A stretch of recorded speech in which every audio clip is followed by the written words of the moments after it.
where we analyze the facts, identify the legal standards, and evaluate the conduct of both citizens and law enforcement during police encounters. This episode examines investigatory detention, the reliability of witness statements, and officer professionalism. The footage comes from the Green Valley News YouTube channel. Please see the description and credit them appropriately. At approximately 6:30 a.m. on August 6, 2019, 22-year-old Freedom Fendler stopped at a Walmart in Sahuarita, Arizona, on his way to work at a nearby car dealership. He parked his motorcycle near the entrance and entered the store still wearing his riding gear, including a full-face helmet. He was also listening to music through Bluetooth headphones inside the helmet. Shortly after entering, a store manager attempted to get his attention. Fendler did not respond and continued walking. About a minute later, the manager approached him again from behind but was again unsuccessful in eliciting a response. Fendler shopped for approximately 10 minutes, completed his purchase, and paused at a bench inside the store to organize his backpack. At that point, multiple Sahuarita police officers approached him. Hey, bud, you got some ID on you?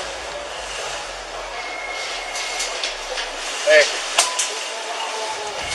Hey. You have some ID on you? Hold on. What's up? You have some ID on you? Yep. No problem? Yeah, management's been asking you to take your helmet off while you're walking around in the store and you're just ignoring them. What are you talking about, man? You think I'm talking just to Dude, do me a favor, take your helmet off. You're not going to speak with us with your helmet on. Okay. The officers initiated an investigatory detention. Fendler surrendered his identification without objection.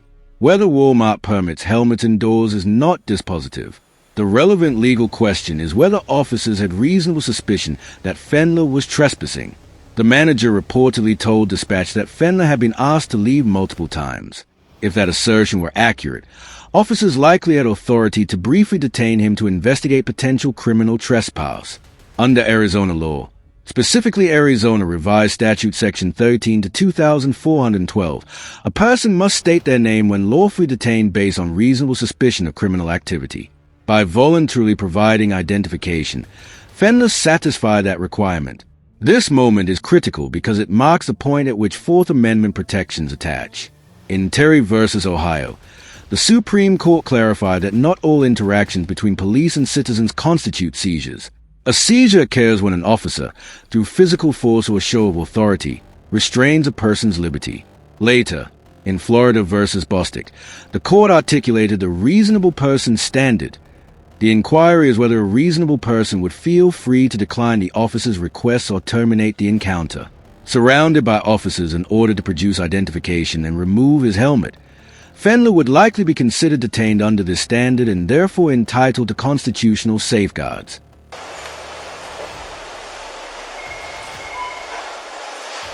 Take your helmet off. Oh. Sorry?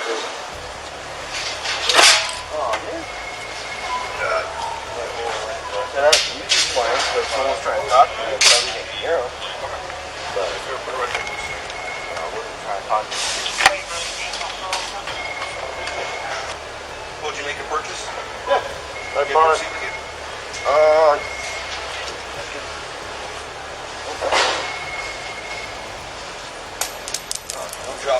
Dropping everything, man. Yeah, it is. On my little break. So he said that he had music playing in his helmet. I walked right up to just like I'm talking to you right now. Stood right there. So I knew. Okay. No, updated with MVD? Yes, it is. I live in a motto. Okay. So did you see the manager basically walk up right to your face and ask you to take off your helmet? How'd you not see that? I saw him talking, but he's got a headset on. I'm standing right next to you. Right next to you. I came up and I said, sir, I thought need you were going to stop. this way. I didn't hear I you. said, stop. I followed you halfway throughout the store. Eyewitness testimony can be highly unreliable. Surveillance footage raises significant questions about the manager's account. The manager claimed he directly approached Fendler and implied intentional disregard. However, the video suggests that he made only a subtle gesture and remained largely outside Fendler's field of vision. Given the helmet and headphones, it is entirely plausible that Fendler was unaware of the manager's attempts to communicate. The manager also claimed he followed Fendler through the store, instructing him to stop. Footage shows he approached from behind and discontinued his effort after being ignored. Despite these discrepancies, officers appeared to credit the manager's version without independently reviewing security footage, canvassing other witnesses, or initially soliciting Fendler's explanation. They also permitted the manager to question Fendler during the detention, increasing tension rather than de-escalating the encounter. Let me ask you something. What's the purpose of keeping the helmet on? It's just faster to get to work, man. Like I said, I'm on my way to work. Where do you work at? Work at Jim Click, right Okay. there. So you walk through the store. What'd you buy? I bought a sandwich, a Gatorade, 2 peaches, a scrubber, I think 4 pens, and a toothbrush. Okay. That's it. So you just kept everything on here. Let me see it. I couldn't So find a you basket. keep the helmet on. You walk around. Yeah, I do that. Grab at all this Safeway, stuff. I go to other Safeway. I go Fry's. Except for when I go to the bank. I mean, he knows I know because I ride. He rides. Yeah. It doesn't take much effort to take it off, put it back on. I mean, it takes maybe like 5 seconds, 10 seconds It if that. doesn't, man. But I've never had any issues where it was like take it off or a sign saying that you need to have it off. And like I said, That's why the manager asked you to take it off. Like I said, I didn't hear him. I had music playing throughout the Okay. show. You didn't see me? I'm standing right in front of you. I saw you there, and then I saw you talk. But like again, you have a headset on, so I can't put my hands on you to get your attention. I was standing Oh, yeah, right next to you. I right? didn't. Just like I'm standing I here with didn't the see officer. you come next to me. I stood right in front of you, just like I'm standing here. I said, I need you to stop and listen to me. You totally ignored me and kept walking. Sir, I got have music associates playing, that man. were upset and concerned because you're walking around with a backpack with a helmet. Nobody knows who you are. Yeah, but I made a purchase. I'm concerned about the safety of my I'm gonna stop him associates. now, okay? You're an argumentative person, and I am not the person you want to argue with. You need to take You this want his? hand and you need to go like this and pull your head out of your okay? Because you're walking around in a store hiding your face. There's shooters that go on all over the place. This man comes up to you and you want to play. You got a little Senna headpiece going on that you can't stop.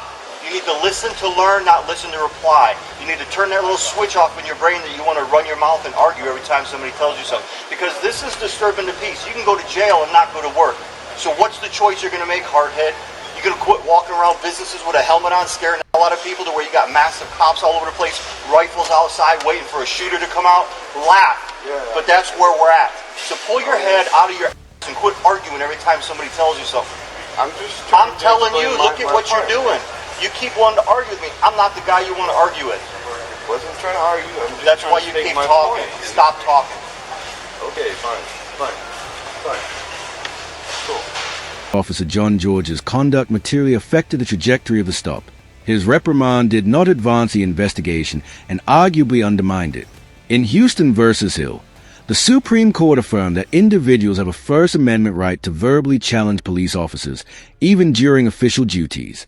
When Officer George ordered Fendler to stop talking while he was detained, it raised potential First Amendment concerns. Additionally, the Fourth Amendment limits both the scope and duration of a detention. In Florida versus Royer, the court held that investigative methods must be reasonably related in scope to the circumstances justifying the stop and employ the least intrusive means available.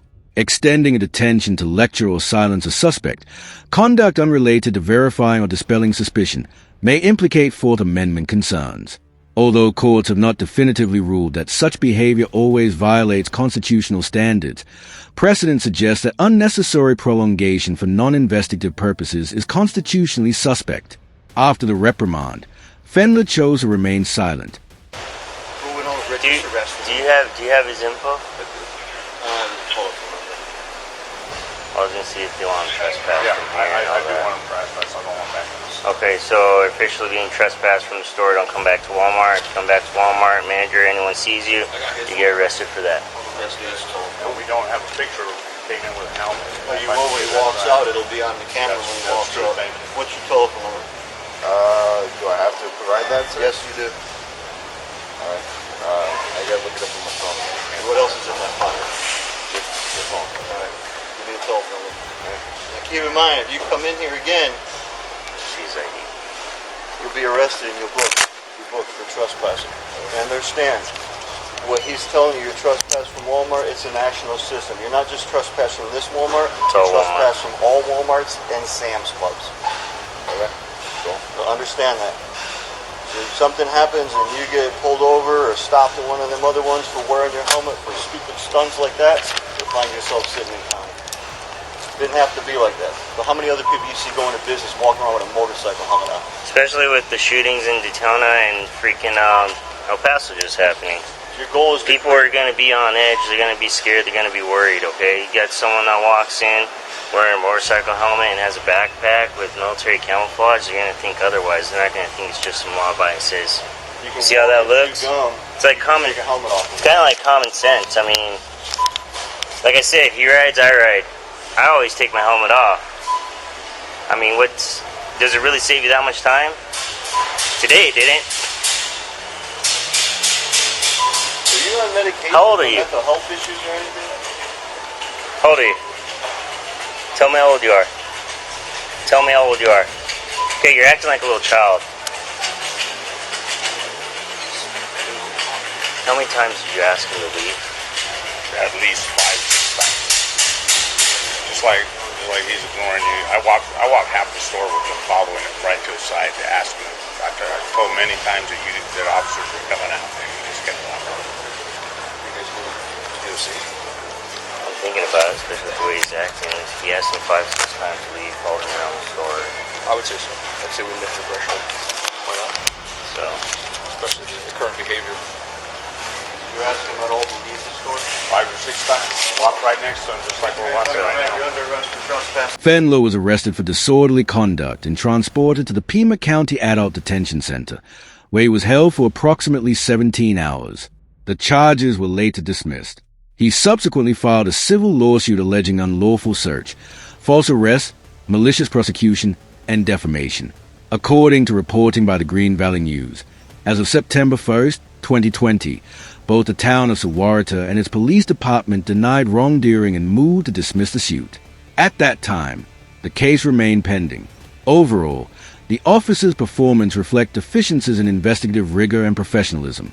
Rather than verifying key facts, they escalated what may have warranted a simple trespass clarification into a custodial arrest for disorderly conduct. Context matters. The encounter occurred only days after the 2019 El Paso Walmart shooting, which understandably heightened public sensitivity. However, heightened concern does not justify misrepresentation by witnesses or constitutional overreach by law enforcement.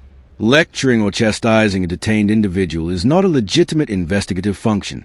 There is a credible legal argument that extending a stop for that purpose may infringe upon Fourth Amendment protections. Fenler remained largely calm and compliant. While he could have more explicitly invoked his Fifth Amendment right to remain silent, he maintained composure and later pursued legal remedies through appropriate judicial channels. The ultimate resolution of his civil case may clarify whether constitutional violations occurred. Regardless of outcome, the incident underscores the importance of objective investigation, proportional enforcement, and adherence to constitutional boundaries. If there's a specific interaction or legal doctrine you would like analyzed in a future episode, leave it in the comments. Thank you for watching, and consider subscribing for continued coverage of police accountability and constitutional law.